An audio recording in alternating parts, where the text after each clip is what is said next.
안녕하세요. 저는 경기도 시흥 쪽에 카페와 꽃집을 운영 중인 40대 평범한 여자입니다. 10년을 사귄 남자친구와 헤어지고 난 뒤 결혼에 대한 생각을 접고 살던 어느 날 저희 카페의 단골 손님이었던 동생과 친해지고 그 동생의 소개팅으로 남편을 만나게 되었습니다. 제가 돌리고 싶은 순간이 있으면 바로 이 순간이었을까요? 저의 긴 이야기를 여러분들께 들려드리고자 합니다. 1년 전쯤 언니 그 선배 진짜 괜찮아. 내가 언니라서 소개시켜주는 건데 내 주변에도 그 선배 노리는 사람 진짜 많거든. 근데 언니가 너무너무 괜찮아서 내가 선배한테 언니 칭찬을 너무 많이 했다니까. 아, 뭘 그렇게까지. 나 너무 부담되는데.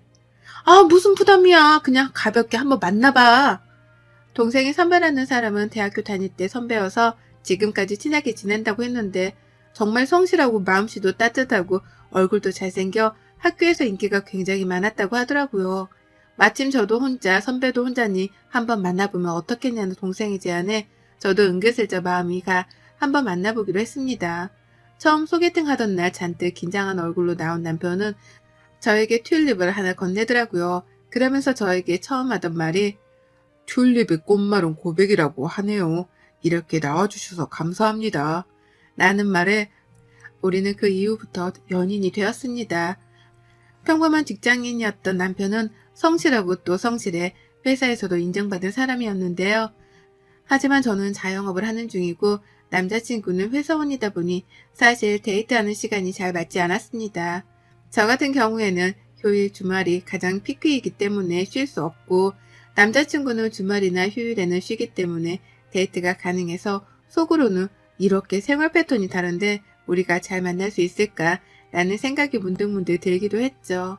하지만 남자친구는 저의 시간에 다 맞춰주었고 그런 그의 마음에 내 생에 결혼이란 건 없을 줄 알았지만 그 마음이 또 새록새록 생겨나더군요. 그 사람 집에 처음 이사 가던 날 직접 만든 꽃다발을 들고 찾아뵈었는데요. 웃으며 반겨주었습니다. 하지만 그 사람 집에 다녀온 뒤 저는 걱정이 더 많아졌습니다. 저도 나이가 있는지라 사실 늦게 결혼하는 거 조금은 안정적으로 시작하고 싶었지만 그 사람 집은 시아버지가 오랫동안 사업을 하다가 코로나로 인해 폐업을 하시고 집이 많이 어려워졌다고 하더군요. 저희 집은 그래도 유복하게 살았던 편이라 부모님 두 분 다 노후 걱정이 없고 신축 빌라를 매입해 월세를 받아서 노후를 준비하셔서 제가 걱정할 게 없지만 그 사람네 집은 부모님이 지금 일을 하지 못하고 있고 군대 간 동생까지 있다고 하네요. 누가 보면 너무 속물 같다고 생각할 줄은 몰라도 사실 걱정이 되기는 했습니다. 하지만 그런 걱정도 무색하다고 해야 할까요? 그 사람의 진심 어린 마음에 같이 헤쳐나가면 되겠다 생각을 했고 제가 살고 있던 집에 가전, 가구만 바꿔서 살기로 했습니다. 결혼 생활이 시작되었고 제가 늦게 끝나고 오는 날이면 남편은 회사 갔다 와서 집 청소에 심지어는 저녁까지 만들어 이런 게 바로 행복이구나 느끼게 해주더라고요. 늘 혼자 들어오던 집이었는데 누군가가 나를 맞이해준다는 게 행복하기도 했습니다. 남편이 저에게 잘해줄수록 저도 더 잘해주려고 노력했고 시댁에게도 마찬가지였습니다. 두 분 다 몸이 성치 않으셔서 건강검진을 보약에 전부 다 해드렸는데요. 물론 저에게 늘 미안하고 감사함을 표현하셨습니다. 남편도 그랬고요. 당연히 남편보다 저는 어느 정도 자리를 잡은 터라 수입이 일정적이었고 사실 사업이 잘 되면 직장 다닐 때보다는 더 많이 벌기 때문에 제가 좀 더 쓰면 된다고 생각했거든요. 근데 제가 너무 잘해드린 탓이었을까요? 일하고 있으면 들려오는 전화벨 소리와 전화통화 너머에는 늘 어머님의 한숨뿐이었습니다. 어디가 아프다 저기가 아프다 등등을 하실 때마다 물론 이해는 하지만 제가 어떻게 해드릴 수 있는 게 없잖아요. 그럴 때마다 용돈도 보내드리고 병원도 다녀오시라고 걱정도 많이 했죠. 그러다 갑자기 남편이 저에게 그러더라고요. 자기야, 우리 집에 부모님께 내가 생활비 드려둔 거 있는데 드려도 될까? 라고요. 그래 얼마씩 드렸는데? 나 150 정도씩. 150만 원? 엄마 아빠 둘 다 일 안 하시니까 생활이 잘 되지 않으니까 내가 그동안 드렸지. 근데 이번에 결혼하고 나서는 못 드리다가 엄마가 어저께 생활비 얘기하더라고. 근데 자기야, 150만 원은 지금 자기 월급에서 너무 많아. 그렇긴 한데 자기가 버는 돈으로 같이 생활하고 내 돈으로 생활비 좀 드리면 되지. 내 돈이 무슨 그거야? 자기야, 왜 말을 그렇게 해? 우리 부부인데 이제. 됐어. 우선 알았어. 물론 두 분 다 일 안 하시는 건 알지만 한 달에 150이라니요. 이건 생활비가 아니라 거의 월급 수준이잖아요. 저희 부모님은 오히려 저에게 결혼하고 나서 현금 필요하면 말하라고 하는데 시부모님은 남편에게 돈 달라고 하시니까 좀 마음이 그렇더라고요. 근데 계속 주던 거라고 하니까 또 주지 말라고 할 수도 없고 그렇잖아요. 이제 그렇게 해드리면 좀 돈 얘기 덜 하실까 해서 그냥 드리라고 했습니다. 이러려고 결혼한 건 아닌데 괜히 좀 후회가 되긴 했습니다. 그 이후에도 시어머니는 전화만 오면 저에게 꼭 하시는 말씀이 있어요. 아니 오늘 마트 갔다가 너무 오리고기가 맛있어 보이더라. 얘, 너희 주말에 뭐하니? 저 주말에 바빠서 출근해야 할 것 같아요. 그 일당 그러면 다녀오세요. 라고 좋게 말씀드렸죠. 너는 결혼해서도 일만 하니? 너 그 돈 다 어디다 쓰려고 하냐? 우리 좀 줘라. 그렇게 많으면. 예? 아니 장난이야. 장난도 못 치니? 이러시면서 계속 저한테 징징대면서 오리고기가 너무 드시고 싶다고 하시길래 남편에게 주말에 내가 못 가니 자기가 사드리고 오라고 제 카드를 줬습니다. 주말에 꽃 예약도 많고 카페도 사람이 많아 직원이랑 하는데도 정말 진이 다 빠지더라고요. 그리고 마감을 하고 이제서야 핸드폰을 보는데 핸드폰에 문자가 한 6개나 넘게 와 있더라고요. 짜르르 그 문자를 보는데 오리고기 98,000원, 백화점 25만원, 땡땡 브랜드 87,000원, 카페 25,000원 등등 찍혀있는데 화를 주체할 수가 없겠더라고요. 전화로 할 말은 아닌 것 같아 집에 가서 남편이 있길래 불러다가 이야기를 했습니다. 자기야, 오늘 카드를 얼마를 쓴 거야? 아, 자기야, 내가 말하려고 했는데, 자기 주말에 바쁘니까. 아니, 밥 먹고 엄마 아빠랑 나왔는데, 엄마가 잠바도 없고, 아빠 신발도 너무 낡아서 또 안 사드릴 수 없잖아. 그래서 사드렸지. 장인 장모님 것도 사드리려고 했는데, 전화드렸더니 괜찮다고 계속 그러시길래 못 샀어. 그래, 사드리는 건 좋아. 근데 자기 카드로 사지. 왜 내 카드로 사드려? 아, 며느리가 사준다고 하면 더 좋지. 그리고 우리 사이에 네 돈 내 돈이 어딨어. 자기가 그런 말 하면 너무 섭하다. 그건 아니지. 내가 직접 사드리는 것도 아닌데 자기가 왜 나서서 내 카드를 긁어? 우선 사드렸으니까 알겠어. 근데 다시는 이러지 마. 사드려도 내가 사드릴 테니까. 알았어. 엄마 아빠가 너무 좋아하셨어. 남의 눈치 없게 이야기를 계속하더라고요. 저는 죽어라 쉬지 않고 일만 하는데 남편은 저러니 사실 조금 남편한테 정이 떨어지기도 했습니다. 물론 부모님한테 뭐 사드리는 거 너무 좋아요. 근데 정말 이런 적이 자주 있거든요. 꼭 자기 카드 안 쓰고 제 카드 쓰고요. 이번에 따끔하게 말했으니 이제 알아들을 거라 생각했습니다. 근데 정말 알아들었을까요? 얼마 뒤에 또다시 일이 터졌습니다. 그날도 예약 주문이 너무 많아 한참 바쁘게 일하는데 카드 내역 문자에 250만 원이 찍히는 거예요. 저는 처음에 내 카드가 분실됐나? 나한테 있는데 도대체 이게 뭐지 해서 보니까 제가 남편한테 제 카드 만들면서 가족 카드로 하나 만들어준 게 있는데 그거였습니다. 근데 남편이 저한테 말도 없이 그렇게 큰 돈을 긁었을 리 없어 우선 예약 손님을 다 보내고 밖에 나가서 남편에게 전화를 걸었습니다. 자기야 지금 뭐해? 갑자기 이 큰 돈 뭐야? 자기가 쓴 거야? 무슨 돈? 아니 지금 내 카드에서 갑자기 250만 원이 결제되는데 자기가 쓴 거 아니면 자기 카드 잃어버렸어? 그거? 아니, 자기 오면 이야기하려고 했는데 엄마가 냉장고가 망가져서 음식이 다 상했다 그래서 진짜 괜찮은 가격에 냉장고가 있길래 내 걸로 사드리려고 했는데 자기께 할인이 더 좋더라고. 그래가지고 말 못해서 미안해. 아니 진짜 왜 그래? 생활비도 드리고 다달이 내가 용돈도 조금씩 드리고 있는데 저번에 같이 쇼핑한 지 얼마 되지도 않았는데 갑자기 또 무슨 냉장고야. 자기야 도대체 왜 그래? 뭐 돈이 우리가 많아? 부자야? 근데 우리 엄마 아빠가 너무 그렇잖아 자기야. 망가졌다는데 어떻게 내가 돈 줄게. 아니 돈을 주고 말고가 문제가 아니라 나랑 상의를 하고 이런 행동을 해야 하는 거잖아. 왜 자꾸 자기 멋대로 하는 건데? 말하고 전화를 툭 끊었습니다. 점심도 못 먹고 일하는 저는 생각도 안 하고 오로지 자기 엄마 아빠만 생각하니 정말 눈물만 나왔습니다. 집에 와서도 두 번 다시 안 그런다며 남편은 손이 발이 되게 빌긴 해서 넘어가긴 했지만 진짜 못 믿겠더라고요. 제가 또 그러면 그때는 진짜 집 나갈 거라고 엄포를 놓았습니다. 한동안 좀 남편이 잠잠하니 살 것 같더라고요. 지금 생각하니 이게 시작이었던 것 같아요. 잠잠했던 제 생활은 남편과 시댁으로 인해 산산조각이 났으니까요. 그날은 참 구름 한 점 없을 만큼 날씨가 좋았습니다. 남편 동생, 저한테는 서방님이죠. 도련님이 제대하고 나서 이제 한참을 못 놀았으니 아직 20대니까 한참 놀 때잖아요. 시댁에 가면 매일 없고 그러더라고요.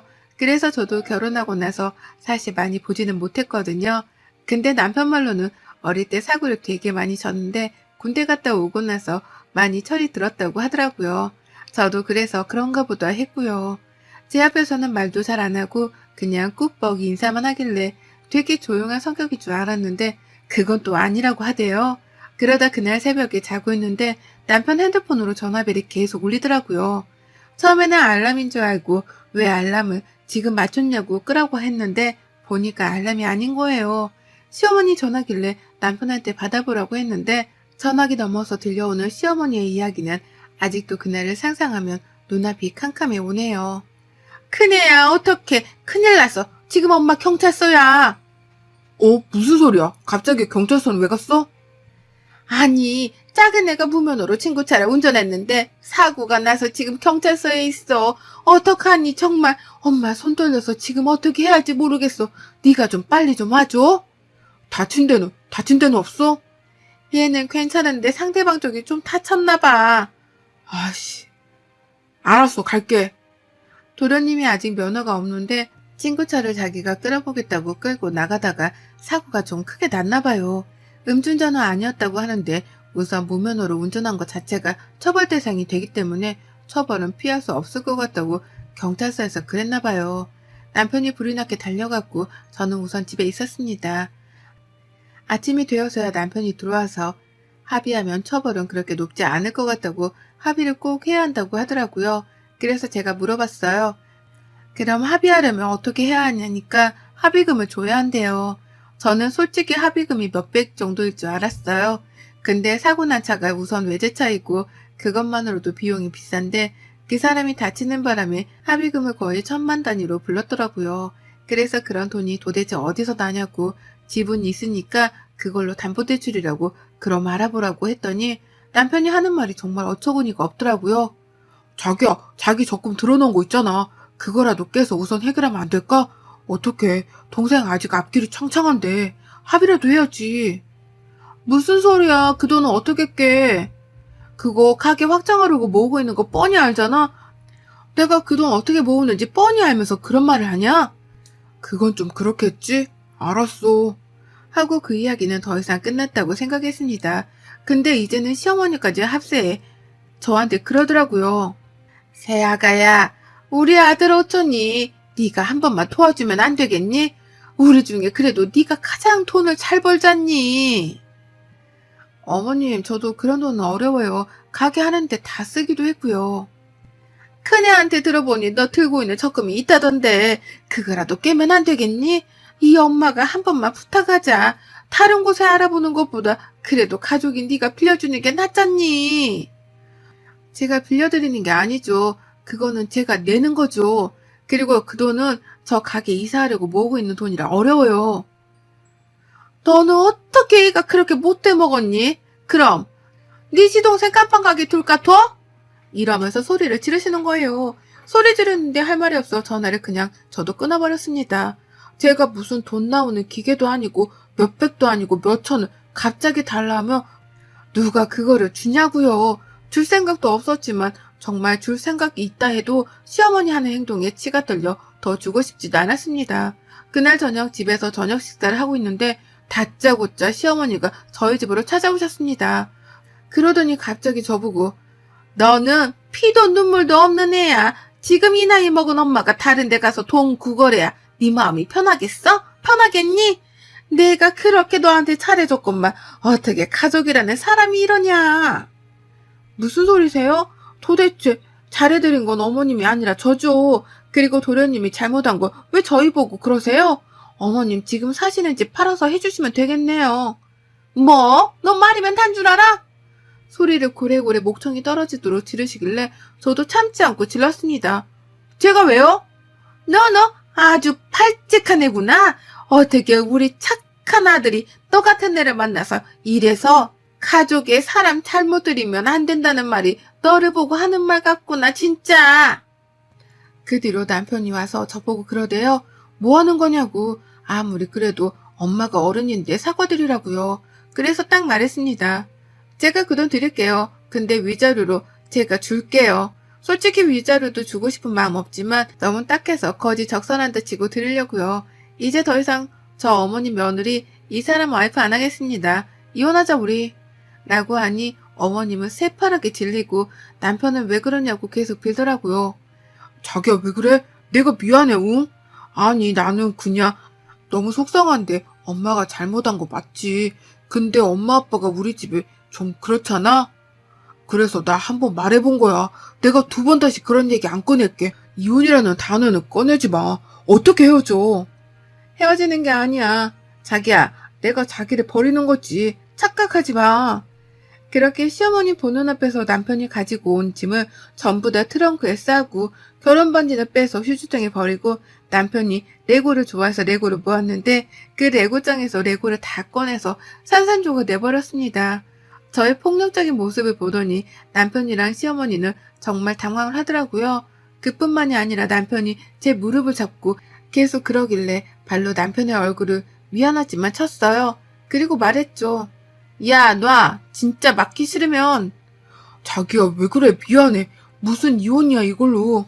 고작 이걸로?